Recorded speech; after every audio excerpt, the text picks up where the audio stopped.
Welcome, today in front of me OnePlus Nord CE Lite, and I'll show you how to mute ringtone on this device. So let's first open the settings application, and after that scroll down to the sounds and vibration section.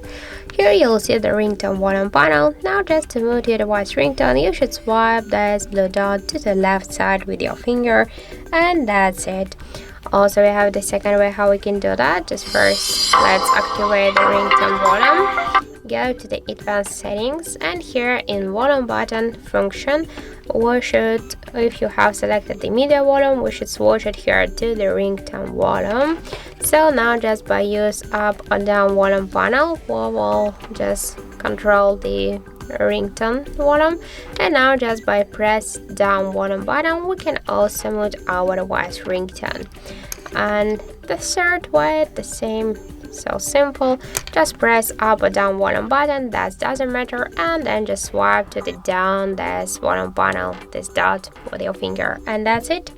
So thank you for watching, and if you find this video helpful, don't forget to leave a like, comment and to subscribe our channel.